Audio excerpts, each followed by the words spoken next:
ಅಧ್ಯಕ್ಷರು ಮತ್ತು ಸಂಬಂಧಪಟ್ಟಂಥ ಮಂತ್ರಿಗಳೆಲ್ಲ ಕೂತ್ಕೊಂಡು ಚರ್ಚೆ ಮಾಡಿದ್ದೀವಿ ನಾವೇನು ಸ್ಟ್ಯಾಂಡ್ ತಗೋಬೇಕು ಅಂತ.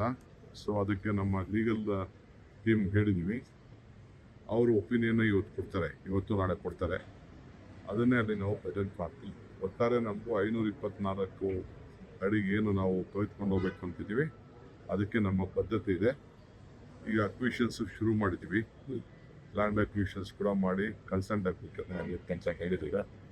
ಅದಕ್ಕೆ ಹಣನೂ ಇಡ್ಲಿಕ್ಕೆ ಎಲ್ಲ ಥರದ ಸಿದ್ಧತೆಯನ್ನು ನಾವು ಮಾಡಬೇಕಾಗುತ್ತೆ. ತೆಲಂಗಾಣಕ್ಕೆ ಒಂದು 13 TMC ಲಾಭ ಆಗುತ್ತೆ ಅಂತ ವಿಶ್ಲೇಷಣೆ ಮಾಡಿದ್ದಾರೆ. ಎಷ್ಟಾರು ಲಾಭ ಆಗಲಿ ಎಷ್ಟಾರು ನಷ್ಟ ಆಗಲಿ, ನಮ್ಗೆ ಎಷ್ಟಾರು ಲಾಭ ನಷ್ಟ 524 TMC ಇದು ಅಡಿವರೆಗೂ ನಾವು ಕಟ್ಟಬೇಕು. 524 ಮೀಟರ್ವರೆಗೂ ನಾವು ಕಟ್ಟಬೇಕು. ಅದಕ್ಕೆ ಎಷ್ಟು ಬೇಕೋ ಅಷ್ಟು ನಾವು ಮಾಡ್ತೀವಿ. ಸರ್, ಇನ್ನೊಂದು ರಾಹುಲ್ ಗಾಂಧಿ ಹೇಳಿಕೆಗೆ ಆಕ್ಷೇಪ ವ್ಯಕ್ತಪಡಿಸಿದ್ದಾರೆ. ಅವರು ಕೂಡಲೇ ಸಾರಿ ಕೇಳಬೇಕು ಅಂತ ಹೇಳಿದ್ರು. ರಾಮ ಪೌರಾಣಿಕ ಅನ್ನುವಂತ ವಿಚಾರವನ್ನ ಯಾರು ರಾಹುಲ್ ಗಾಂಧಿ ಅವರು ಹೇಳಿ, ಯಾರು ಹೇಳ್ತಾ ಇರೋದು? ಬಿಜೆಪಿನವರು ಕ್ಷಮೆ ಕೇಳಬೇಕು ಅಂತ ಹೇಳಿದ್ದಾರೆ. ನನಗೆ ಮಾಹಿತಿ ಗೊತ್ತಿಲ್ಲ. ಪಕ್ಕದಲ್ಲಿ ಮಾತಾಡ್ತೀನಿ. ಸರ್, ಇವತ್ತು ಮೀಟಿಂಗ್ ಏನಿಲ್ಲ, ಬೆಂಗಳೂರು ನಮ್ಮ ಟನಲ್ ರೋಡು ಶುರು ಮಾಡಬೇಕಿತ್ತು ಅಂತ ಕಲಿಸ್ತಾ ಇದ್ದೀವಿ.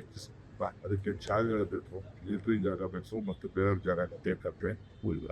ಅದಕ್ಕೆ ಎಷ್ಟೆಷ್ಟು ಬೇಕಾಗ್ತದೆ ಅಂತೇಳಿ ಮಿಲಿಟರಿದು ಒಂದು ಪ್ರಪೋಸಲ್ ಕಳಿಸಿದ್ದೀವಿ. ಆಮೇಲೆ ಕೆಲವು ಖಾಸಗಿಯವ್ರ ಜಾಗನೂ ಇದೆ, ಅದು ತೆಗೆದುಕೊಳ್ತಾ ಇದ್ವಿ. ಬೆಡ್ರೂಮ್ ಬೇಕಾಗಿದೆ, ಅದಕ್ಕೂ ಎಷ್ಟು ಬೇಕು ಅಂತಲ್ಲ ನಾವೆಲ್ಲ ಫಸ್ಟು ಆಲೋಚನೆ ಮಾಡಿ. ಸರ್, ಚಾಮರಾಜನಗರ ಇದು ಪ್ರವಾಸಿ ತಿರುಗೋಗ್ತಿದೆ ಸರ್. ರಾಮನಗರ ಅಲ್ಲ, ಅದು ಚನ್ನಪಟ್ಟಣಗೆ ನೀರು ಕುಡಿಯೋ ನೀರು ಬೇಕು. ಅಲ್ಲಿ ಮತ್ತು ವ್ಯವಸಾಯದ ನೀರಿದ್ದು ಕೆಲವು ಪ್ರಾಜೆಕ್ಟ್ ಪೆಂಡಿಂಗ್ ಉಳ್ಕೊಂಡಿದೆ.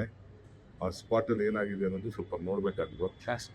ಏನೇನು ಅಲ್ಲಿ ಫಾರ್ಮರ್ ರೈತರ ಸಮಸ್ಯೆ, ಬೇರೆಯವ್ರ ಸಮಸ್ಯೆ ಇದೆ. ಅದಕ್ಕೆ ನಾನು ಯೋಗೇಶ್ ಅವರು ಸುರೇಶ್ ಅವರು ಬೇರೆಯವ್ರನ್ನ ಸ್ಪಾಟ್ನ ಲೀಡರ್ಸ್ ಎಲ್ಲ ಸ್ಪಾಟ್ ವಿಸಿಟ್ ಮಾಡಿ ಯಾರು ನಮ್ಮ ರೈತರಿಗೆ ರಿಕ್ವೆಸ್ಟ್ ಮಾಡೋದಂತ ನ್ಯಾಯ ಅಂತ ಅದಕ್ಕೆ ಹೋಗ್ತಾ ಇದ್ವಿ. Thank you.